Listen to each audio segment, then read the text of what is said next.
আলহামদুলিল্লাহ বন্ধু, আমরা দীর্ঘ 1 মাস সুন্দরভাবে রমজান মাস অতিবাহিত করলাম। সালাত, তাহরি, ইফতার, জিকির আজগার, কোরআন তেলাওয়াতের মধ্য দিয়ে এই মাস আমরা অতিবাহিত করি। তা ঠিক, কিন্তু আজকে কেমন যেন নামাজ পড়তে ভালো লাগতেছে না। কেন? হ্যাঁ, 1 মাস তো অনেক ইবাদতই করলাম, এখন একটু রিল্যাক্স করলে কেমন হয়?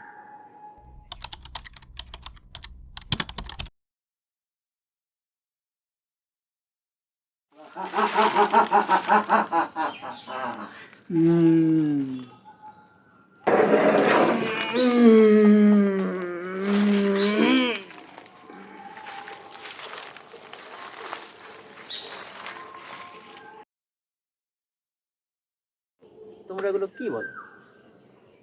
ইবাদত তো শুধু রমজান মাসের জন্য না, রমজান মাস হচ্ছে একটা আত্মশুদ্ধির মাস। এই মাস থেকে আমাদের শিক্ষা অর্জন করে বাকি মাসগুলো এভাবে আমাদের পরিচালনা করতে হবে। এ 1 মাস তো বহুত কষ্ট করেছিস তোরা, এখন একটু আনন্দ ফুর্তি করবি। এই বয়সে করবি না তো কোন বয়সে করবি? চল তোর বন্ধুদের কাছে চল, আগের যে বন্ধুগুলো ছিল। তুই এই রমজানে তো অনেক ইবাদত বন্দী করেছিস, তুই কনফার্ম জান্নাতি। তুই চল আনন্দ ফুর্তি কর, সামনে রোজা আসলি যা গুনাহ করবি আবার মাপ চেয়ে নিবি, বুঝছিস? চল এই বয়সে আনন্দ করতে হবে। ও বন্ধু, 1 মাস অনেক ইবাদতই করলাম, এটা আমাকে জান্নাতে যাওয়ার জন্য যথেষ্ট হয়ে গেছে। কারণ আমাকে একটু আনন্দ ফুর্তি করা দরকার। ওয়াসওয়াসা কাজে লাগেছে। না বন্ধু, আমরা শুধু রমজানে মুসলমান থাকি এমনটা না, রমজানের পরেও আমরা মুসলমান থাকি, তাই না? রমজানের পরেও আমাদের ইবাদত বন্দী কি করা উচিত? চালিয়ে যাওয়া উচিত, তাই না?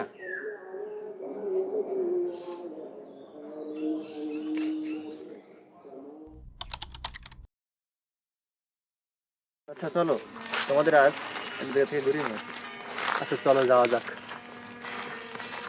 তাহলে শরীর কি ভালো আছে? আলহামদুলিল্লাহ। রমজান মাসে রোজা ছিলেন? আলহামদুলিল্লাহ। যাক মাশাআল্লাহ। আসসালামু আলাইকুম চাচা, ভালো আছেন? ওয়ালাইকুম আসসালাম, আলহামদুলিল্লাহ। কেমন আছো তানি? আলহামদুলিল্লাহ, ভালো আছেন চাচা? আলহামদুলিল্লাহ। চাচা, আমরা তো একটা বিষয় নিয়ে খুবই চিন্তিত। বলো কি বিষয়? আচ্ছা, এই যে আমরা রমজান মাসে সবাই ধার্মিক হয়ে যাই, কিন্তু রমজান চলে যাওয়ার পরে আমরা আবার আগের অবস্থায় ফিরে আসি, কারণটা কি? আচ্ছা তামিম, তুমি যে প্রশ্নটা করলে যে আমরা রমজান মাসে সবাই ধার্মিক থাকি, রমজান চলে যাওয়ার পরে কেন আমরা সেই জায়গায় থাকতে পারি না? পারি না। এর ব্যাপারটা হচ্ছে কি, তুমি অবশ্যই জানো রমজান মাসে শয়তান আবদ্ধ থাকে, শয়তান কাউকে ওয়াসওয়াসা দিতে পারে না আর কি। ঠিক।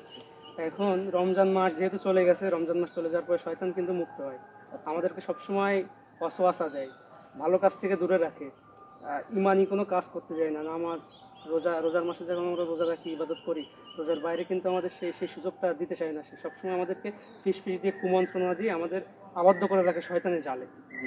ঠিক আছে, এটার মেন কারণ যে আমরা রমজান মাসের মতন বাকি 11টা মাসেও ওইভাবে ধার্মিক থাকতে পারি না। তার মেন কারণ হচ্ছে এটাই, শয়তান আমাদের তার জালে আবদ্ধ করে রাখে।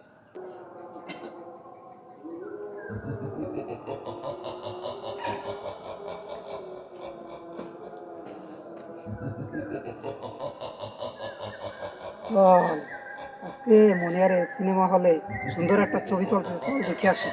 চল বন্ধু চল একটু সিনেমা দিয়ে আয়। নামাজের সময় হয়ে গেছে না এখন? আর নামাজ পড়ে হরবানি আয়। চল তাহলে যাওয়া যাক, নামাজ পরে এসে পড়া যাবে না।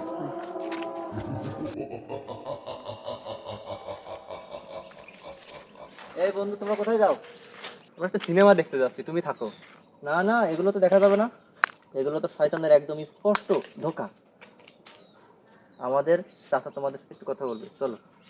আচ্ছা চাচা, এই যে এরা দুজন আমার বন্ধু। আসসালামু আলাইকুম। ওয়ালাইকুম আসসালাম, কেমন আছো তোমরা? আচ্ছা, বিষয় হচ্ছে কি, তোমরা যেটা এখানে বলা বলি করতেছিলে আমি সেটা খেয়াল করি, ঠিক আছে? এখন তামিম, আমি তোমাকে যেটা বলতেছিলাম, দেখলে রমজান মাস থাকাকালীন শয়তান যেমন বন্দি থাকে, ঠিক তার উল্টো রমজানের বাইরে, রমজান শেষ, শয়তান কিন্তু মুক্ত পেয়েছে। এখন এই যে তোমার যে বন্ধু, আমি তোমার সাথে কথা বলাকালীন তোমার বন্ধুদের কথা খেয়াল করছিলাম, তাদেরকে শয়তান কিভাবে ধোঁকা দিচ্ছিল, কিভাবে ওয়াসওয়াসা দিচ্ছিল, ওয়াসওয়াসা দিয়ে তাদেরকে এই ভালো কাজ থেকে সরিয়ে সিনেমা দেখতে নিয়ে যাচ্ছে, এই বিষয়ে কথাবার্তা বলতেছিল তোমার বন্ধুরা। এটা হচ্ছে মেন ব্যাপার হচ্ছে রমজান মাসে শয়তান বন্দি থাকে, কাউকে কিছু ওয়াসওয়াসা দিয়ে করতে পারে না। রমজান শেষ, শয়তান এখন সবার কাছে আসবে, সবার ঈমান নষ্ট করার জন্য ব্যস্ত থাকবে, সবাইকে ভালো কাজ থেকে দূরে রাখার চেষ্টা করবে। শয়তানের ওয়াসওয়াসা থেকে আমাদের সবসময় চেষ্টা করতে হবে বিরত থাকা। আমাদের আমল, ঈমান এগুলো সব রমজান মাসের মতো ধরে রাখতে হবে। রমজান আমাদের কাছে আসে কী জন্য? রমজান আমাদের কাছে আসে যেন বাকি 11টা মাস আমরা রমজান মাসের মতোই কাটাতে পারি। ঠিক আছে, এটা হচ্ছে আমাদের রমজানের শিক্ষা। এখন রমজান থেকে যদি আমরা এই শিক্ষা গ্রহণ না করতে পারি, তাহলে এটা আমাদের জন্য রমজান একদম বৃথা চলে যাবে। এই জন্য আমরা চেষ্টা করব রমজান মাসের মতো বাকি 11টা মাস কাটানোর জন্য এবং ঈমান আমলে করে থাকার জন্য। এই শিক্ষাটাই গ্রহণ করলে আমাদের জীবন সফল, রমজান আমাদের জন্য সফল। ঠিক আছে, এটা কি বুঝতে পারছি তোমাদের? জি চাচা, আপনার জি আমরা আমাদের ভুল বুঝতে পারিছি। এখন থেকে আমরা 5 ওয়াক্ত নামাজ পড়ার চেষ্টা করব। ঠিক আছে, তাহলে তোমরা চেষ্টা করো তো।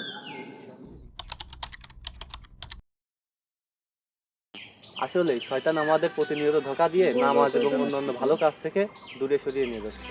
আচ্ছা, আমরা আজ থেকে আর শয়তানের ধোকায় পড়বো না। আমরা রমজান মাসের মতো বাকি 11 মাসও ইমানি লড়াই চালিয়ে যাবো।